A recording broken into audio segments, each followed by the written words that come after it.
제가 그제 얇은 책자인데요. 이 책을 좀 읽었습니다. 제 제목이 아이고 집사님, 아이고 권사님, 아이고 목사님이 왜 지옥에 계시나요? 제목이 특이하죠.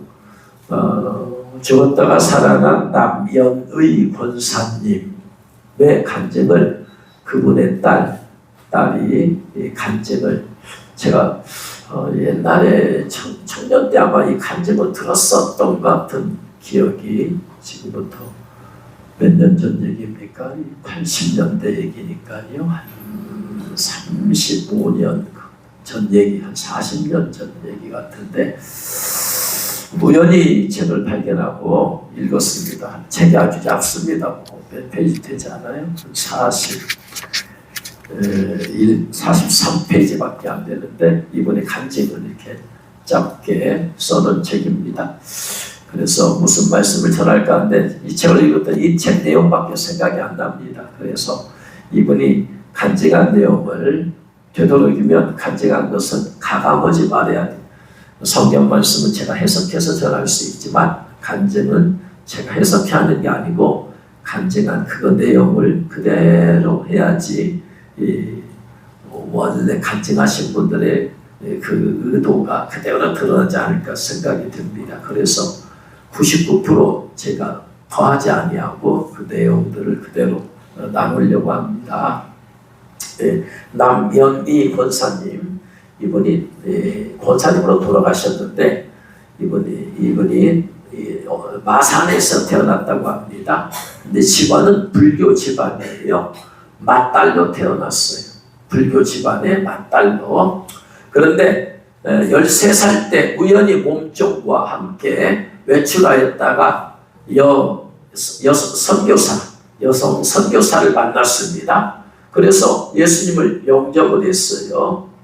그런데 집안은 소문난 갑부였으나 이 당시는 남존여비 사상이 지배적이어서 아들들은 동경으로 유학을 보낼 정도요. 그 정도 부자였는데 딸은 집안에 가두어다시피 그렇게 길렀다고 합니다. 그래서 집안에 갇혀 있었지만 13살 때 예수님을 영접한 그 사랑이 마음속에서 이제 뜨거워졌다 합니다. 이것을 난 집안 어른들은 꾸짖기도 하고 달래기도 했으나 예수님 믿는 것을 굽히지 않자 박해를 가했다고 합니다. 때로는 이 딸을 매를 때리기도 하고 그렇지만 믿음은 더욱더 강해졌어요. 이 집안은 팔도에서 유명한 무당들을 차례로 불러서 1년에 12번씩 구슬하는 집안이었고 곳간마다 지푸라기로 만든 무서운 우상들이 걸려있는 귀신을 섬기는 집에서 계속 박해를 당하다가는 산송장이 될 것 같아서 가출하기로 결심했답니다. 그래서 자신을 제일 사랑해 주시는 어머니에게 졸라댔답니다.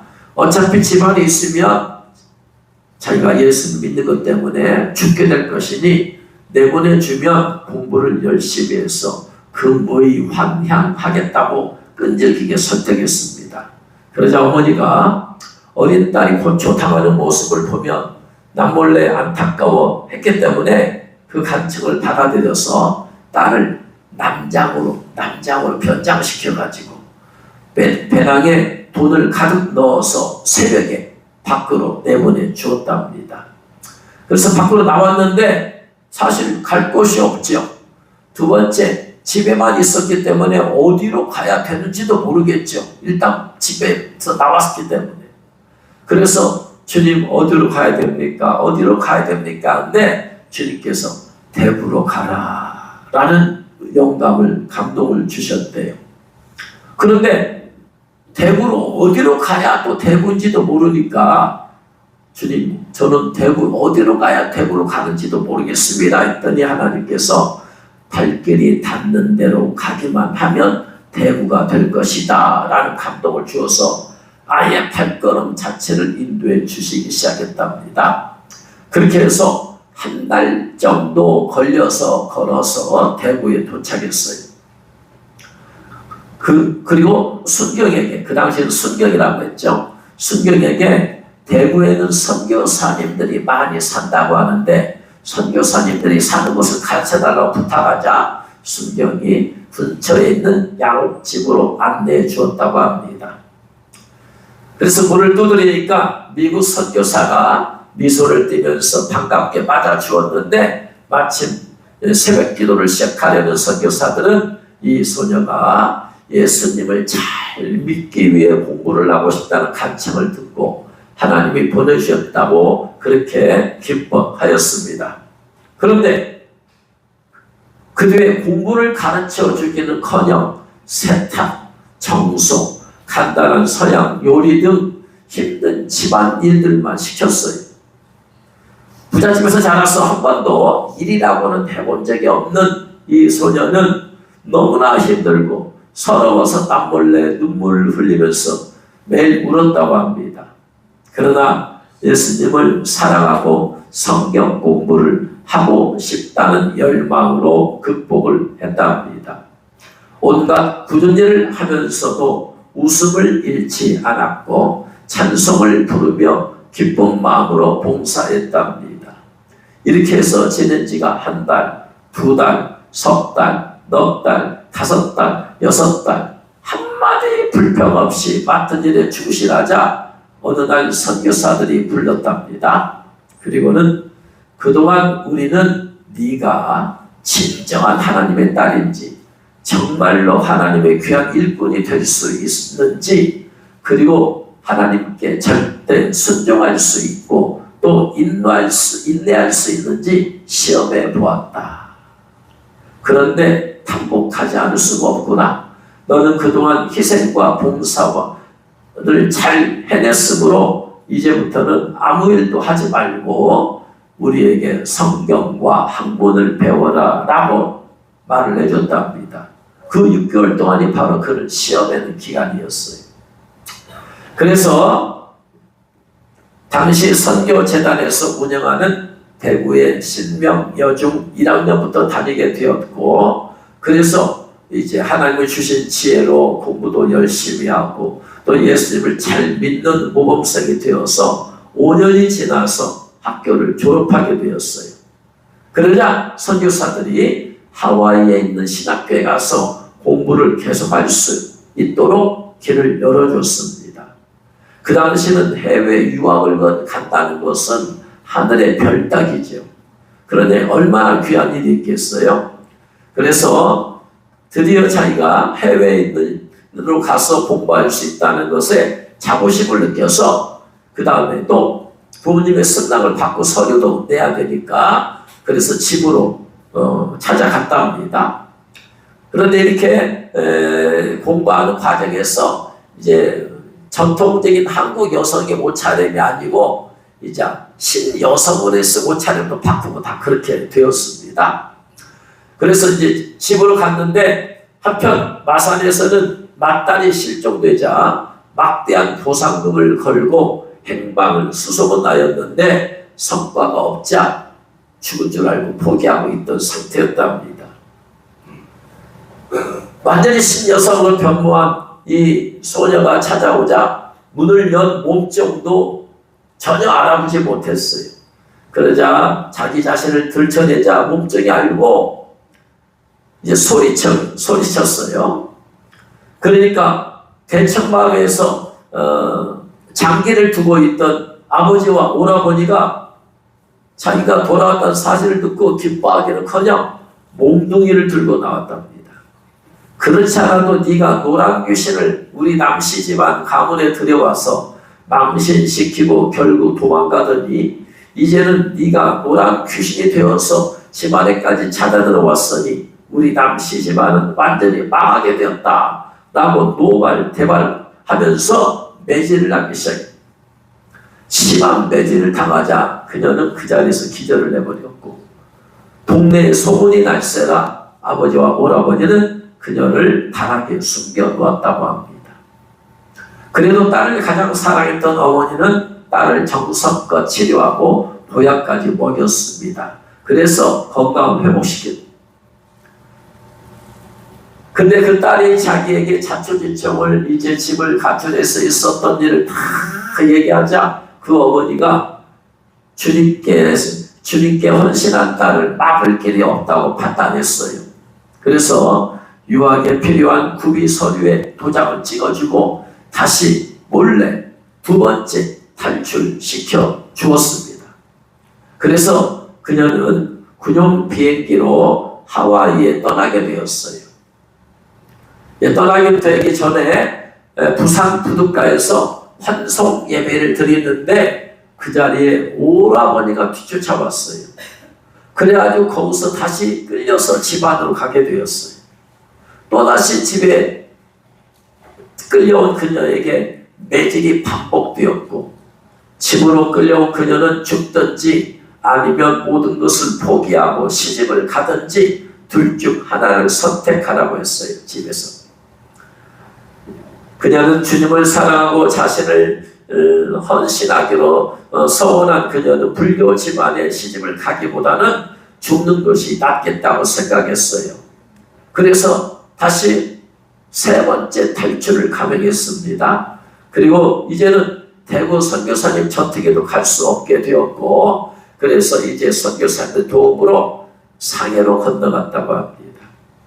상해로 건너갔더니 그곳에서는 YMCA 기독 청년단이 조직이 되어 있었고 거기에는 그 청년들이 독립운동을 하는 청년들이 모여 있었어요. 그래서 그 청년들과 어울리면서 신앙생활을 계속했어요.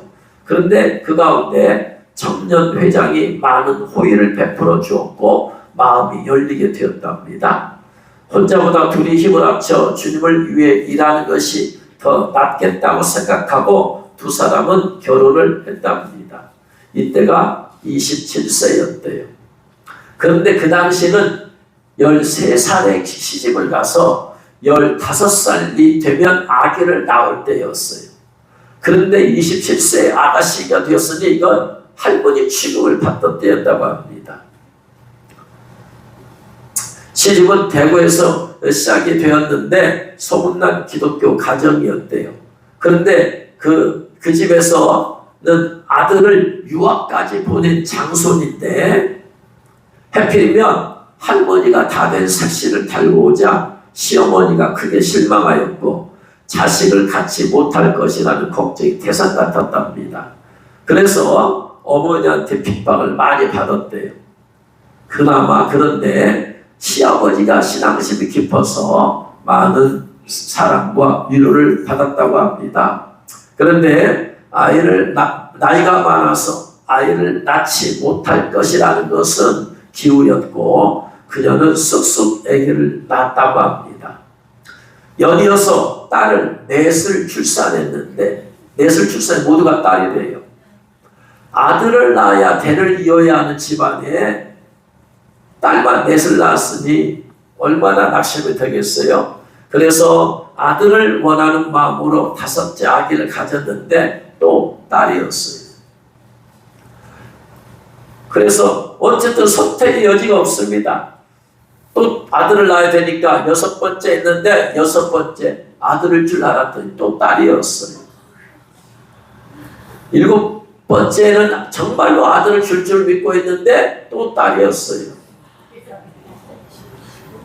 8번째로 태어난 딸이 태어났어요. 그래서 8번째 딸을 낳고 부부가 기도할 때 하나님께서 감동을 주셨대요. 너희는 어찌하여 마음에 간절한 소원이 있어도 살아계신 하나님께 왜 부르짖지 않느냐, 왜 간청하지 않느냐. 그동안 계속 딸을 낳아도 감사합니다, 잘 키우겠습니다, 감사합니다, 잘 키우겠습니다, 감사합니다, 잘 키우겠습니다. 어찌 감사합니다만 어찌 왜 간구 기도를 하지 않느냐, 왜 부르짖지 않느냐 하는 감동을 두 사람이 다 같이 받았어요. 그때부터 부부는 하나님 가문의 대를 이어야 하니 아들을 주옵소서라고 합심해서 기도했는데 그때 그 당시 권사님 나이가 47세. 이미 경수도 끝나졌어요. 그러니까 임신이 불가능하죠. 그러자 아브라함이 100세가 되었고 사라가 90세가 되었을 때 이삭을 낳은 것을 기적을 믿고 기도했대요. 그리고 기도하고 기도했더니 어떻게 경수가 끊어진 이 여성이 임신이 되어가지고 9째로 아들을 주셨고 그 뒤에 아들 하나 주셔서 10남매가 되었대요. 이 남현희 권사님은 이 삶은 새벽이 되면 새벽에 일어나서 기도를 하는데 이제 이 간증은 그 8번째로 태어난 딸이 김양자 권사님, 김양자 집사님. 이분이 이제 어머니의 삶을 보고 어머니의 간증을 들은 것을 어머님이 돌아가시고 난 다음에 김양자 집사님이 간증한 것을 간추린 내용이에요. 그래서 어려서부터 김양자 집사님은 8번째 딸인 김양자 집사님은 어머니가 어떻게 신앙생활을 잘 봐왔어요. 근데 그 어머니가 새벽이 되면 늘 기도하는데 주위에 소외당하고 고통당하는 사람들의 이름을 일일이 불러가면서 중보기도를 하고 또 10남매를 위해서 기도하고 기도를 끝마칠 때는 언제나 10남매 중에서 하나님 막내 10명을 주셨으니까 10분의 1을 드립니다. 11조로 막내를 하나님께 드립니다. 주님의 종이 되게 해주세요. 늘 막내 아들을 11조로 하나님께 드린다는 그 기도를 늘 들으면서 자랐대요. 그런데 이 남현희 권사님이 이렇게 믿음이 훌륭했는데 자식들은 그렇지 못했답니다. 풍족한 집안에서 부러울 것이 없이 자랐고 최고의 교육을 받았기 때문에 모두가 교만했대요.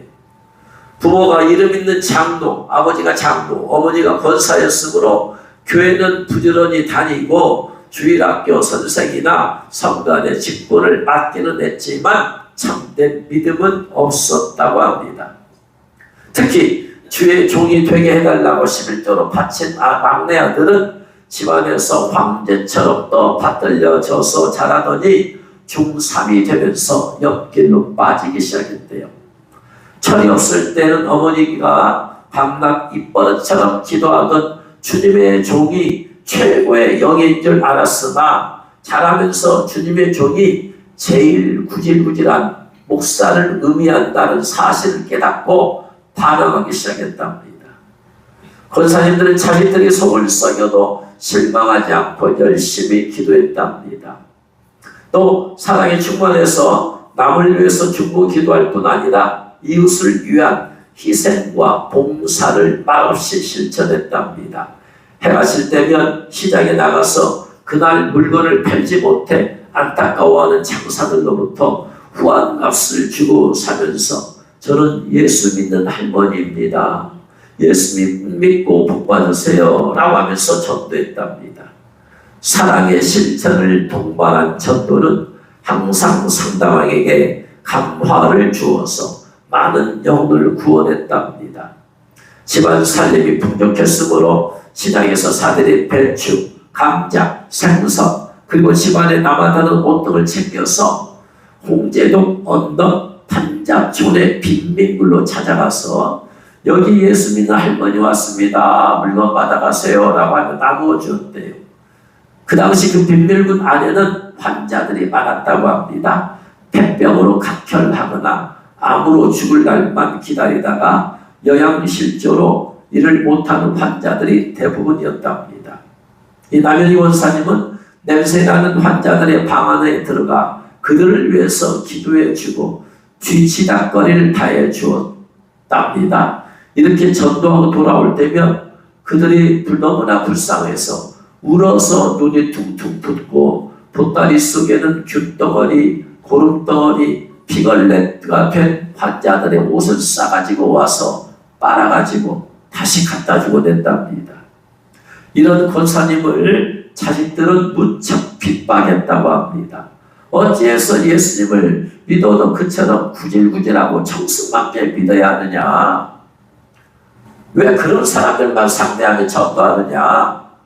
아버지처럼 경건하고 거룩하고 멋있고 신사답고 지성적으로 예수 믿지 못하느냐 늘 그러면서 어머니 가슴에 못을 박았대요.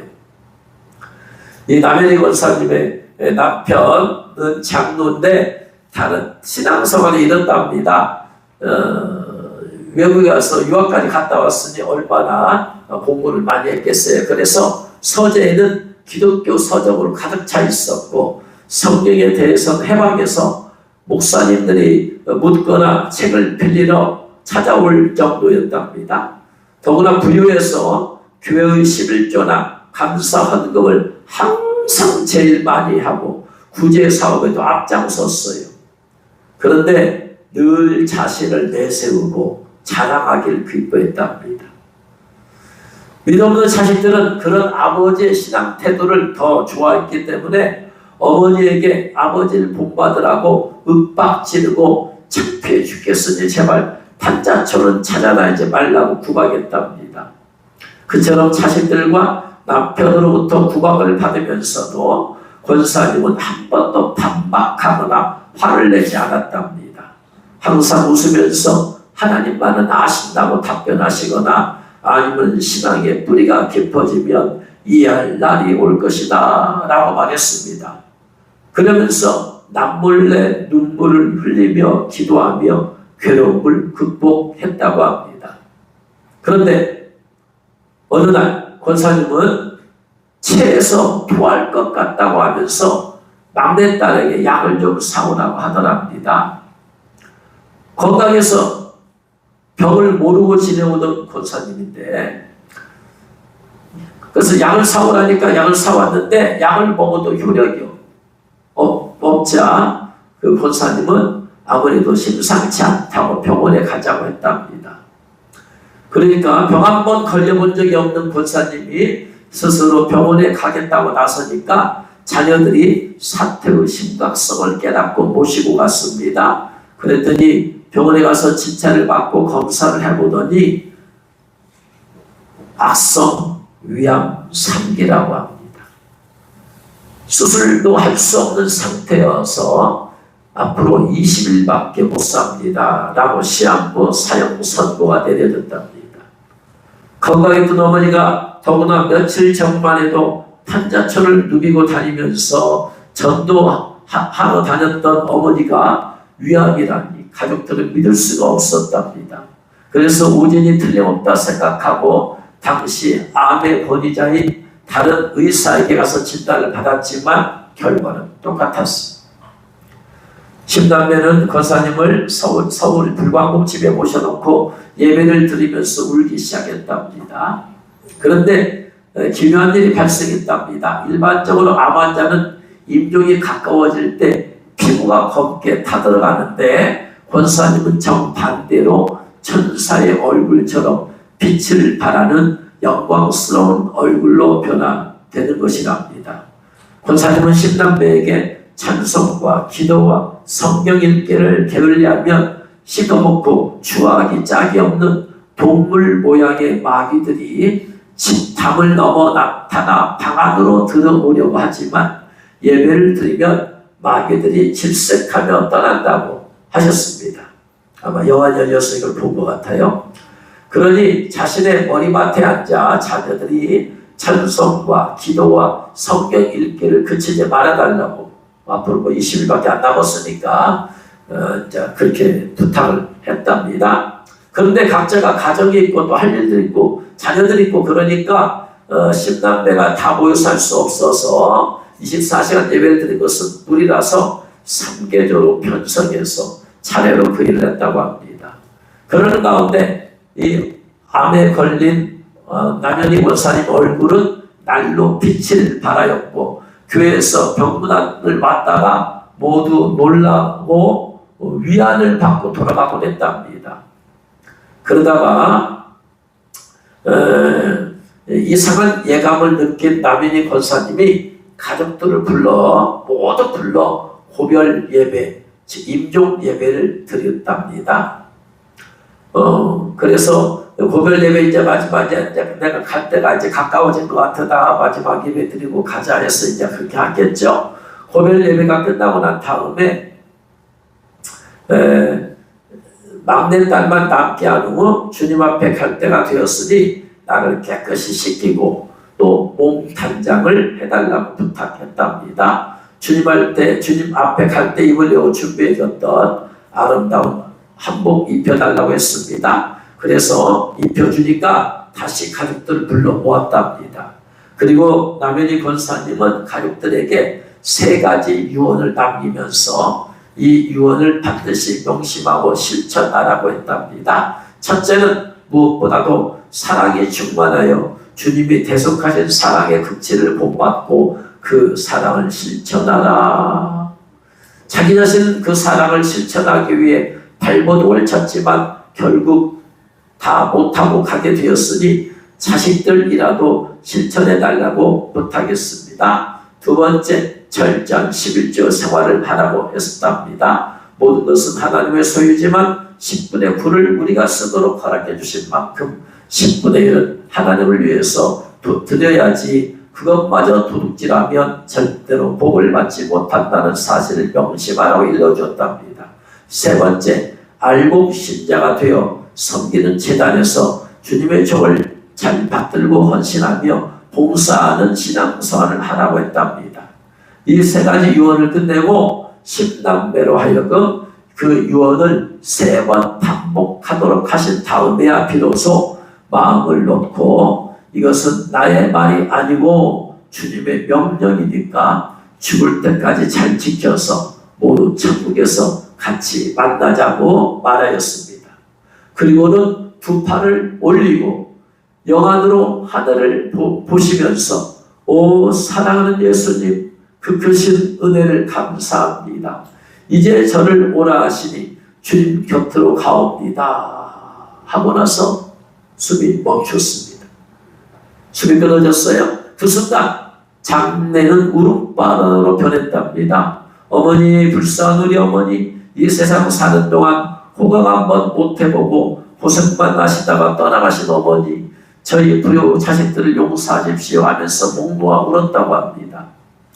시간이 흐르자 모두 지칠 대로 지쳐서 장례 준비도 할 겸 자리를 떠났는데 8번째 딸인 김양자 집사는 계속 가슴을 치면서 뒹굴면서 울며 기도했답니다. 하나님 아버지 살아계시어 역사하신 믿습니다. 제가 불쌍한 저희 어머니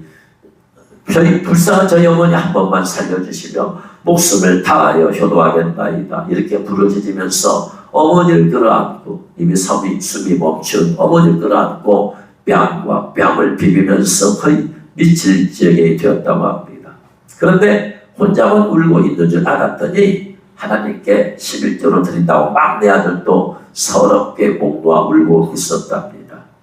어머니가 주님의 종이 되게 달라고 기도했지만 철이 나면서부터 그 기도의 반기를 들고 옆길로 빠지면서 어머니의 가슴을 상하게 했던 막내가 어머니를 부둥켜 안고 통곡했답니다. 그러다가 지쳐서 떠났습니다. 이제 김양자 집사 혼자 남았습니다. 그래서 남은 김양자 집사는 더욱 애타게 부르짖었습니다. 이렇게 어머니를 붙잡고 슬피 울면서 보낸 지 5시간이 지났어요. 이대로 갔다가는 정말 미쳐버릴 것만 같은 생각이 들어서 8번째 딸 김양자 집사는 겨우 슬픔을 억누르고 어머니 시신을 정돈하고 시트를 얼굴 위에 덮었습니다. 그리고 이제 방을 나가면서 다시 한번 어머니를 이제 한번 돌아보면서 나갔는데 뒤돌아보는 순간 깜짝 놀랐어요. 시트가 움직이는 겁니다. 5시간 전에 죽으셨던 어머니의 시트가 움직이는 거예요. 김양자 집사님은 내가 너무나 어머니를 그리워하고 슬퍼해서 울다 보니까 헛것이 보이는구나 생각했대요. 그리고 다시 돌아서 또 뭐하니까 아무래도 현실이야 이게 움직여. 그래서 어머니가 살아났어요 하고 소리를 질렀대요. 가족들은 그 양자가 장시간 동안 울며 불며 울부짖으며 뒤굴더니 드디어 돌아왔구나 라고 생각했답니다. 그래서 어느 누구도 대꾸를 안 해요. 그러니까 김양자 집사님은 자기 소리가 작아서 못 듣는 줄 알고 다시 또 큰 소리로 외쳤대요. 어머니가 살아났어요! 그러자 막내가 달려왔대요.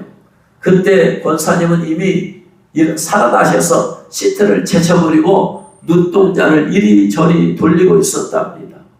막내가 어머니를 보고 어머니가 살아났어요! 소리치자 그제서야 모두가 놀라서 우르르 몰려왔답니다. 그런데 어머니는 눈동자는 초점이 흐리고 방안을 여기저기 두리번거리면서 사람을 알아보지 못하더랍니다. 그리고는 여기가 어디냐? 내가 왜 이런 곳에 와 있지? 이렇게 더럽고 추하고 냄새나는 곳에 와 있을 내가 아닌데 하면서 엉뚱한 말씀만 하였답니다. 어머니 이상 말과 행동이 안타까워진 김양자 집사가 어머니 흔들면서 어머니 정신 차리세요. 여기가 어디긴 어디예요? 더럽고 추하고 냄새 난다니 무슨 말씀이에요? 여기가 바로 어머니가 사시던 집 불광동 집 어머니 방이에요. 제발 정신 차리세요! 라고 외쳤답니다. 그제서야 사방을 두리번거리는 어머니의 눈동자가 제대로 자리를 잡고 초점이 분명해지고 집사님을 똑바로 쳐다보았대요. 그리고 눈에서 빛이 나기 시작했답니다. 그리고 입을 열어 말씀하시는데 5시간 전만 해도 돌아가시기 전에 겨우 들릴 듯 맞듯한 개미 소리보다 약했던 목소리가 갑자기 위험있고 우렁찬 목소리로 변했답니다. 권사님은 가족들 알아보고 이름을 부르시더니 급히 하시는 말씀이 얘들아 잘 들으라. 지금 시간이 없다. 어서 속히 연락해서 우리의 모든 권속들과 친척들을 모아오도록 해라. 내가 시급히 전할 말이 있다. 그렇게 말을 하더랍니다. 눈에서 발하는 빛과 너무나 권위 있고 당당한 목소리에 모두 위안이 되어서 당장 그렇게 하겠습니다고 방을 뛰쳐나갔대요. 그래서 가족들이 분담해서 일개주는 불광동 버스 종점 공중전화로 달려가고 다른 주는 잠들어 있는 옆집을 깨워 전화를 빌리고 나머지 주는 수첩을 꺼내놓고 사방의 모든 권속들과 친척들에게 연락하기 시작했답니다. 권사님이 살아나신 시간이 밤 11시 30분이었는데 그 당시는 12시 통행금지가 있었어요. 그러니까 30분 내에 와야 돼. 그래서 서울 구석구석에 쓰는 사람을 다 불러 모으는 것은 불가능한 일이에요. 그런데 기적이 났대요. 연락했더니 늦은 시간에 무엇을 타고 어떻게 왔는지는 모르겠지만 통행금지 전에 달려왔는데 40명이 넘었답니다. 권사님 비로소 입을 열기 시작했대요. 사랑 나의 신남매와 남편 김장로님 그리고 권속들과 친척들이여 지금부터 나의 하는 말이 나의 말이 아니요 주님께서 직접 전하는 말씀이니 잘 경청하시어서 그대로 실천하시게 부탁드립니다. 말을 하는데 마치 능력의 선지자처럼 그 목소리는 권위 있고 우렁차고 당당했으며 눈에서는 광채가 나서 모두가 압도되었다고 합니다. 그러면서 그 권사님이 자기 자신이 죽었던 이후부터 간증을 하는 거예요. 5시간 동안 있었던 일을. 권사님이 세상을 떠날 때쯤 보니까 하늘문이 열리더랍니다. 그러면서 천사장과 6 천사가 권사님을 안내해서 꽃구름에 태우고 천국을 가더랍니다. 그런데 그 순간 자기의 몸을 보니까 자기는 지금 급성 위암 3기로 할머니로 죽는데 자기 순간에 보니까 70세 백발이요 암 환자였던 자기 자신이 젊고 아름다운 영적인 모습으로 변해져 있더랍니다. 그래서 야 성경 말씀이 이게 사실이구나. 빌립보서 3장 21절에 오직 우리의 시민권은 하늘에 있는지라 거기로서 구원하는 자 곧 주 예수 그리스도를 기다리노니 그가 만물을 자기에게 복종케 하실 수 있는 자의 역사로 우리의 낮은 몸을 자기 영광의 몸의 형체와 같이 변케 하시리라. 이 말씀대로 자기를 변화시켰음을 깨닫게 되었대요. 그래서 기쁨이 충만해서 계속해서 올라가는데 올라가는 도중에 하나님께서 지옥의 모습을 보여주시더래요. 올라가는데 참 갑자기 자기 등 뒤에서 남현희 권사님, 남 권사님 하고 부르는 소리가 오더래요. 또 어디선가는 남현희 집사님, 남현희 집사님 그렇게 부르는 사람도 있고, 또 어디선가는 연희야, 연희야 그런 음성도 들리고, 그래서 이상한데 이게 무슨 소리가 싶어서 뒤를 돌아봤더니 자기 뒤로 새카만 구렁덩이 같고 지하실 같고 깊고 깊은 캄캄한 굴속 같은 곳에서 유황불이 수천 미터 밑에서부터 끌어오르기 시작했는데, 그 길이로 말할 것 같으면 태평양 바다 위에 파도가 높이 치솟았다가 내려앉은 것 같이 유황불의 파도가 올랐다 내렸다 올랐다 내렸다 올랐다 내렸다. 그 속에서 누군가가 남현희 권사님, 남현희 집사님, 연희야 이렇게 부르고 있더라. 그러면서 그들이 하는 소리가 들려오는데, 여기서 1초도 견딜 수 없어. 나는 유황불이 붙는 이곳에서 몸이 타서 고통스러워 죽을 지경이야. 쉬려고 해도 쉴 수가 없고, 누워있으려고 해도 누워있을 수 없고, 잠을 자려고 해도 잘 수도 없어. 1초도 그치지 않고 계속 불 속에 서서 이렇게 타려 있어야 되니 견딜 수 없고, 너무 뜨겁고 괴로워서 도저히 견딜 수가 없구나. 그래서 권사님이 누구인지 자세히 봤더니 깜짝 놀랐어요. 며칠 전에 돌아가셨던 자기 아는 권사님. 그래서 우리 권사님, 아니 지옥에 있다니 이게 웬일입니까? 수십 년간 남현희 권사님과 함께 더불어 신앙생활을 가장 잘했다고 여겨지는 권사님이 얼마 전에 돌아가셨는데, 그래서 나보다 먼저 지금 하늘나라에 가 있겠지 했는데, 지옥의 뜨거운 불 속에서 손을 흔들면서 남현희 권사여, 남현희 권사여, 나는 뜨거워 견딜 수 없고 이 고통에서는 나갈 길이 없는데, 이것은 잠시 후 끝나는 것이 아니라 영원토록 이 불구덩이에서 살아야 된다는데 나는 견딜 수가 없어. 남현희 권사여, 부디부디 하늘나라에 가거든 이 권사가 이곳에서 헤매고 있다고 말 한마디만 전해주시오 하면서 애원하며 울부짖더랍니다. 그리고 또 보니까 새까맣게 탄 물체들이 불 속에서 튀고 있는데, 보니까 1m 간격으로 새까맣게 탄 물체들이 통나무 조각처럼 새까맣게 타서 불 속에 튀고 있었는데, 그것들이 다 사람이었대.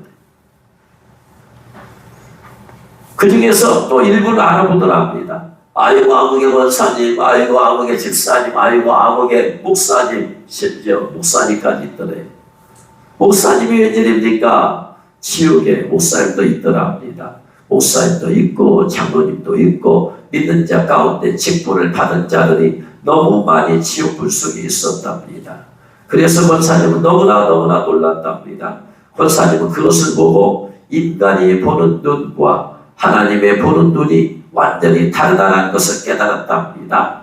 하나님께서는 불꽃 같은 눈으로 중심을 꿰뚫어 보시고, 겉으로만 예수님 찾는 사람, 교회만 왔다 갔다 하고 헌금 잘하고 관대하게 부지하는 것처럼 보여도 마음이 완악하고 불순종하며 엉터리로 신앙생활을 한 많은 사람들을 반드시 심판한다는 것을 알았다고 합니다.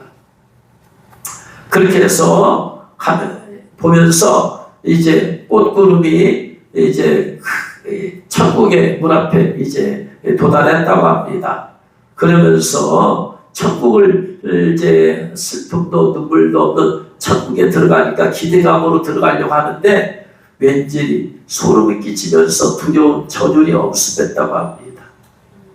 천국이라면 기쁨과 평화가 흐르고 황홀한 분위기여야 할 텐데 이상하다는 생각하는 동안 하나님께서 특별한 목적이 있으셔서 심판대의 광경을 보여주셨어요. 심판대를 향하여 두 줄로 많은 영혼들이 길게 기다렸었는데 모두들 공포에 질려 사시나무처럼 떨고 있었대요.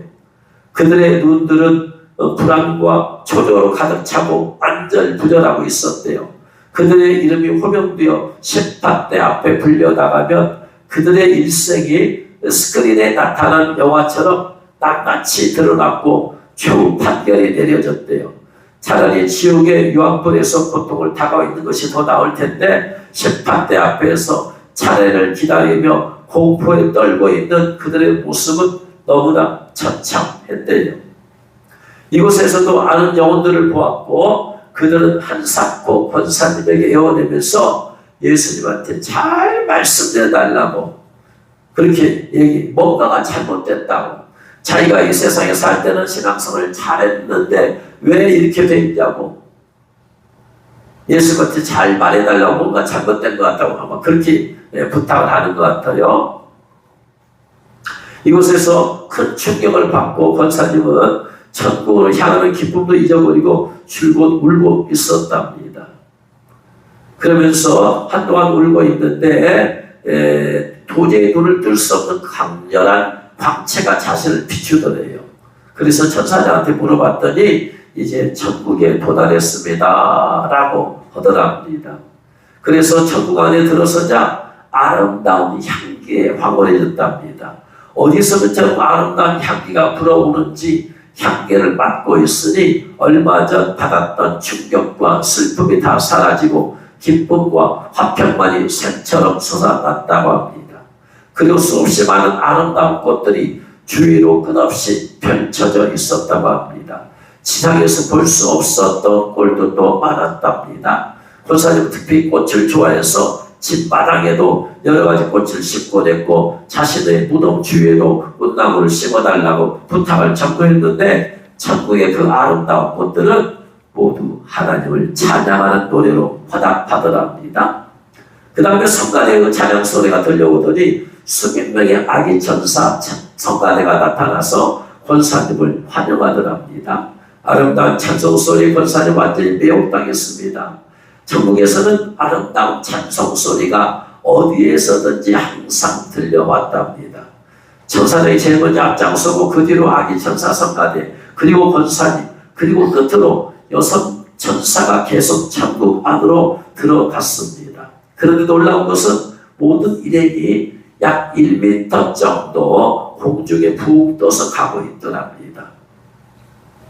그래서 이제 천사에 들어가서 이제 예수님을 이제 만났어요. 그러면서 예수님을 보고 예수 감격의 눈물을 흘리면서 예수님 발 앞에 엎드렸다고 합니다.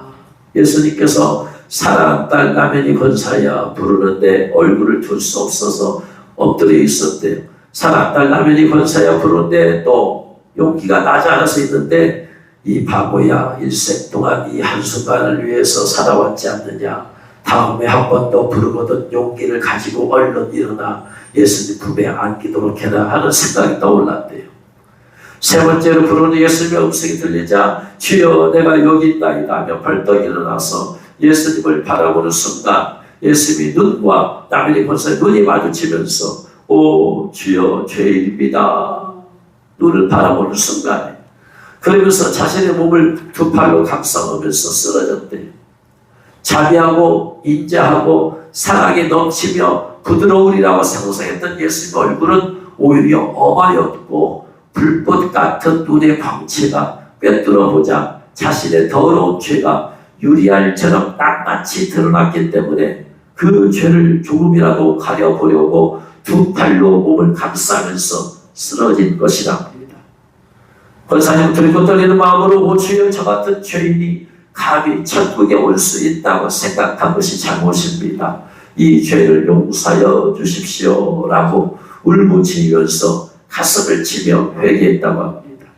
한동안 회개의 눈물을 뿌리고 있을 때 사랑하는 딸 나면이 권사야 하는 주님의 음성이 또 들려왔습니다.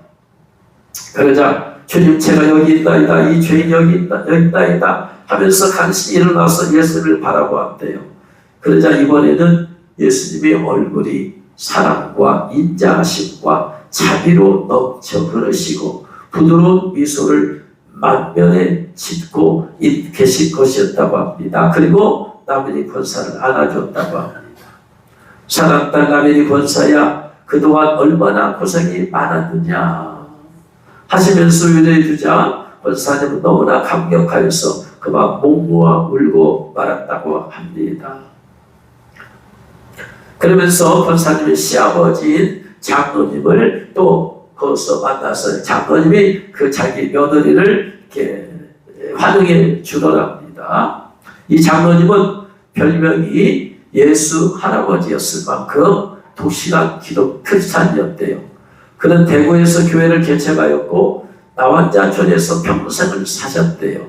자신의 먹을 것 입을 것 모두 나원자촌에 갖다 주고 평생 단 한 벌 신사로 지내면서 예수님의 사랑과 희생을 몸소 실천한 분이었답니다. 김 장로님은 천국에서 높이 평가받는 분이었다고 합니다. 그가 두 팔을 벌리고 내 사랑 그나가야 내 사랑 며느리야 어서 내 품에 오너라 하셨답니다. 권사님은 너무나 반가워서 시아버지 품에 안겨서 얼싸안고 볼을 비비며 기뻐하였다고 합니다. 이렇게 감격을 누리고 있었는데 천사장이 자기를 데려왔던 천사장이 나베리 권사 이러고 있을 때가 아닙니다. 예수님께서 다시 부르십니다. 해서 그 천사장을 따라갔대요. 그랬더니 예수님께서 심각하게 말씀하시더래요. 나베리 권사 똑똑히 들어라. 너는 지금 천국에 온 줄 알고 기뻐하고 있지만 네 사명은 아직 끝나지 않았다. 너는 권사로서의 사명을 다하지 못했는데도 천국에 들어올 자격이 있다고 생각하느냐? 너는 사랑의 여종으로서 공적도 많이 쌓았고 전도상을 3번씩이나 탈 만큼 전도의 마음으로 추앙도 받았다. 그러나 너는 너의 가장 기본 사명인 내 육신의 자식들을 구원하지 못하였으므로 내 공적은 천국에서 아무런 가치가 없다. 너의 10남매 중에 한 영혼도 진정한 크리스천을 만들지 못하고 내 어찌 사명을 다하였다고 천국에 들어올 수 있느냐? 어림도 없는 소리다. 어서 속히 세상에 가서 네 자식들과 권속들, 친척들을 구원하는 내 사명을 다하거라. 그리하면 너에게 천국에 들어올 수 있는 자격을 주어 너를 다시 부르겠다. 그러니까 이 얘기를 들은 나베리 권사님이 울음을 터뜨리면서 진정 주님 말씀 맞습니다. 제 자식도 구원하지 못하고 천국에 오겠다고 생각한 제가 잘못입니다. 자식들을 세상 속에 내버려 두어 주님의 계명도 지키지 아니하고 주님의 가슴을 아프게 한 저의 죄를 용서해 주십시오. 이제 저희 사명을 깨달았사오니 돌아가 사명을 다하도록 허락하여 주십시오 하는 순간에 아까 그 천사장과 천사들이 다시 꽃구름을 위로 태워서 불광무집에 도착했어요. 그래서 다시 그 영이 실체가 쑥 들어가게 만들었어요. 그때가 바로 십자가 굽틀거렸던 때. 이것을 자기 어머니가 그 나베리 권사가 간직을 하면서 그러면서 말을 하니까 그 말을 들은 40여 명의 가족 일가 친척들이 깨져가지고 하나님은 지금도 살아계셔서 역사하시는 분이구나 하면서 거기서 회개의 역사가 터졌답니다. 그래서 거기서 눈물 콧물 쏟으면서 회개하고 또 회개하고 두 손 들고 벌벌 떨면서 발버둥을 치고 어떤 사람은 와이셔츠를 찢고 가슴을 쥐어뜯으면서 피가 흘렸고 어떤 사람은 뇌진탕을 일으킬 정도로 자기 머리를 방바닥에 머리에 찌면서 어떤 사람은 머리칼을 쥐어뜯으면서 두 주먹이나 머리칼이 빠질 만큼 처절하게 회개하기 시작한답니다. 사랑의 하나님 내 죄를 용서해 주십시오. 나는 하나님께서 이렇게 살아야 될 진정 몰랐나이다. 하나님께서 불꽃 같은 눈으로 우리를 일일이 감찰하시고 우리를 모두 심판하셔서 천국과 지옥을 갈라놓는 사실을 미처 몰랐나이다.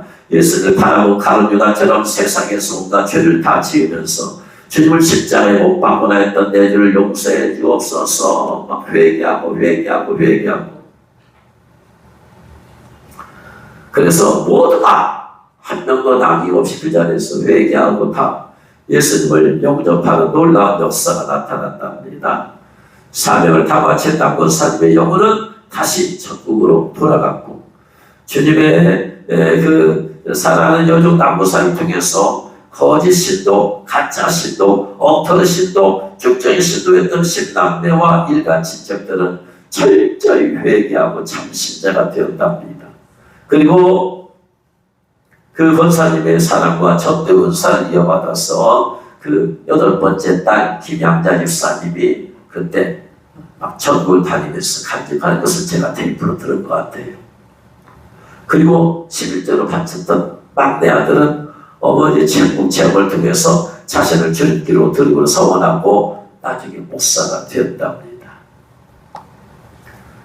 한 여성 김양자 남현희 권사님이 한 분의 이러한 신앙 보면서, 야, 이거 뭐 설교 말씀은 안 들었지만 말씀이 삶이 되었구나. 이번에 말씀이 삶이 되었구나.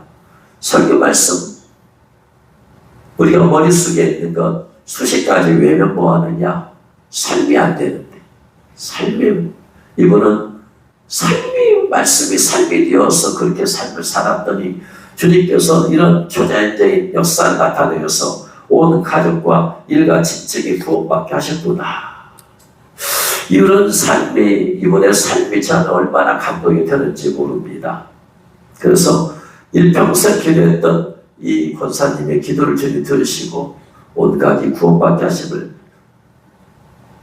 하신 놀라운 주님을 보면서, 그렇구나. 주님께서는 가족 구원이 없이 다른 것 별짓 다 해도 소용없다.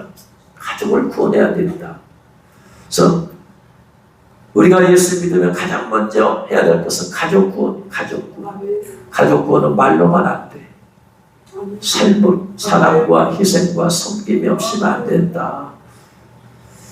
이번에 삶이 결국은 그렇게 승리한 것처럼 우리도 영혼 구원에 가장 많이 신경을 써야 되고, 무엇보다도 가족 구원에